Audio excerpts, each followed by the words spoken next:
Hey folks, so I'm going to explain to you assignment one and what I want you to do.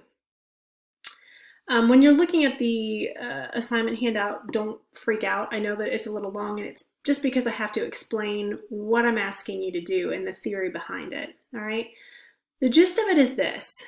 A lot of times we think about children's pop culture as just something that's fun, right? Like the toys we played with, the movies we watched. But those movies and those toys and all of that stuff, they actually teach us a lot about the world around us and what to expect, right? And in that way, children's pop culture actually functions as a literacy community in the sense that it makes visible rules about how to sort of live in the world or how the world should be or ought to be, right? So that's how children's pop culture functions like a literacy community, right? Because we think about literacy usually in terms of just like learning how to read and write, but that's actually a very old definition of literacy, right? So if you were looking at these kinds of questions right here, this kind of gets at the kinds of literacies that children's pop culture teaches us, like who gets to be a hero and what does a hero look like, right? Or, what occupations are associated with which kinds of people, who get to do what, right? How certain people, depending on what social groups they belong to, deserve to be treated, etc. Right? Who gets a speaking role, who stays silent, right? All of those things that we internalize in children's pop culture actually come to inform how we understand the world around us, sometimes into adulthood, right? So anyway, that is how children's pop culture functions as a literacy community. And that's kind of what this assignment is asking you to think about, is to think about your own experiences with children's pop culture and what kinds of literacies it might have taught you. But that's just the first part. The thing is, this isn't just a literacy narrative, this is a critical literacy narrative. So let me explain what that means. The best way that I can explain this is kind of about zucchini, but I'll explain in a second. All right.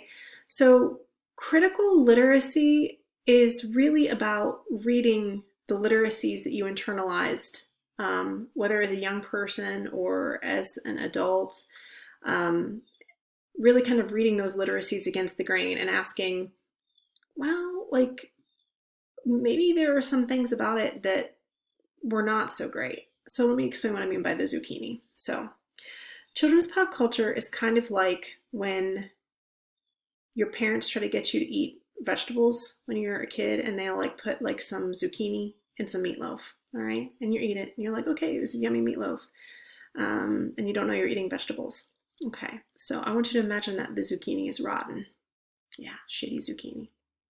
But you don't necessarily know that it's rotten, it's just kind of slightly spoiled. And you're eating this meatloaf and it's, you're eating some maybe rotten zucchini alongside of it. That's kind of the way that sometimes children's pop culture also functions, because we learn really cool lessons and then sometimes we internalize shit that's really problematic, right? You're going to read an article in this particular unit that kind of talks about the ways that we sometimes internalize ideas. I'll give you a really quick one. Almost every children's story, with like the exception of maybe Up, Disney Pixar's Up, communicates to us that like old people are creepy, right? That's really rotten zucchini, right? But there are a lot of different ways that children's pop culture, even as it teaches us really cool things, does actually communicate the ways that the world works or should work that's actually kind of messed up and not true, and limits. And the problem with that is that it then influences how we perceive other people in our daily lives. So this assignment is actually asking you to, one, think about your experiences with children's pop culture just in general. Do a free write on that, right? And then after we read this piece together on Tobin et al., you're going to go back to that and try to read your children's, like your literacy narrative, like against the grain. And then you're going to ask yourself these kinds of questions right here. Like, for instance, have I ever looked for a positive representation of someone like myself and found nothing? So I'll just give you an example of myself. So I am a non-binary trans person. There is no one who is non-binary in children's pop culture. Actually, that's not true. Steven Universe now, and then there's this Danger and Egg show on Amazon, which is super cute, and they had like a little non-binary character. But that's what I mean in terms of like invisibilization. And there are lots of different ways that might show up in terms of like, you know, representation of BIPOC characters or representations of people with disabilities, right? These types of things.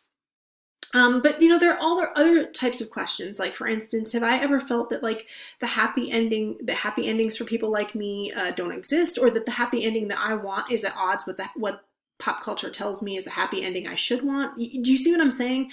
That's asking you to read your sort of literacies around children's pop culture against the grain. And that's what makes this a critical literacy narrative, okay? So that's just the philosophy behind this assignment, all right? And so, yeah, so what are the details of this assignment? The assignment is basically asking you to think about a particular artifact in children's pop culture. When I'm saying artifact, I don't mean like something that's buried.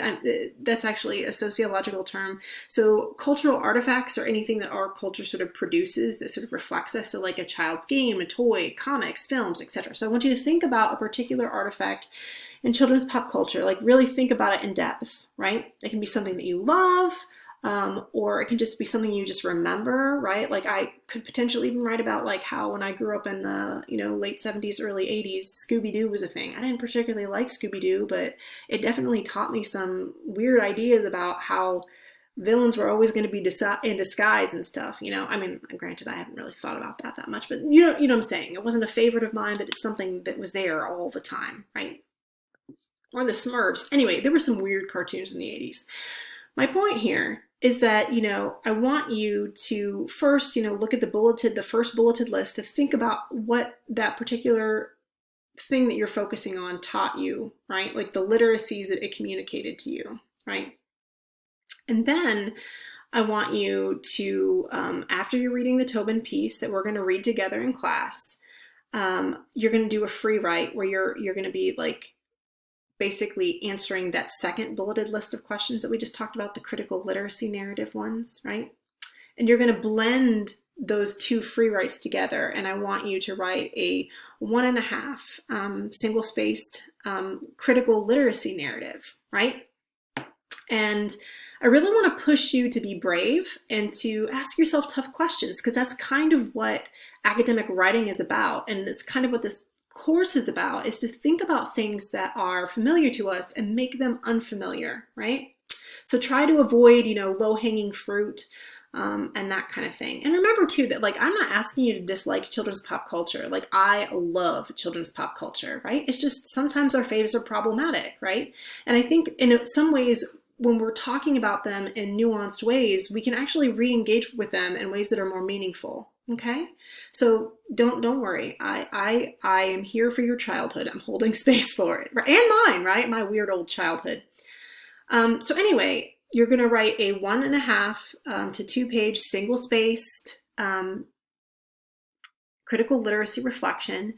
And you are going to have to reference the Tobin et al. Article. I don't want you to necessarily use direct quotes if you don't want to, but like you do have to like use like in-text citations and like reference passages from the Tobin piece that we're going to be reading in class, okay? Yeah, and that's the assignment. It's worth 15 points. 5 of those points you're actually going to get during peer review, and the other 10 points are going to be based upon the quality of the draft that you submit for assignment 1, right? And then you can kind of see here that these are all of the important dates around assignment 1. So this is the day that, you know, I've introduced the assignment on September 1. And, you know, I talk about where this sort of peer review dates, the writing studio dates. Do you have some in-class writing? Because I'm a kind soul. No, I am a kind soul, but you know, sidebar. All right. So yeah, and then it's due on September 29th. And when you get it done, I want you to submit it in this folder. The folder is also included in the course schedule, but I also link it to the assignment so that you have multiple places to find that. And I don't necessarily care whether you write your paper as a Word document or you do it as a Google Doc, just as long as it finds its way into the folder. And I want to make sure that when you do submit it, that you use this kind of like formatting for your name. So if I were submitting a paper and for the class, it would be, you know, Patterson, comma, GPAT underscore assignment 1, comma, English 21011. Does that make sense? So just make sure you do that file thing. That's helpful because it allows me to visualize whose papers are there and so on. So please don't forget that. It's just a pain in the tuchus if you forget. That's it. All right. I will see you in the doc.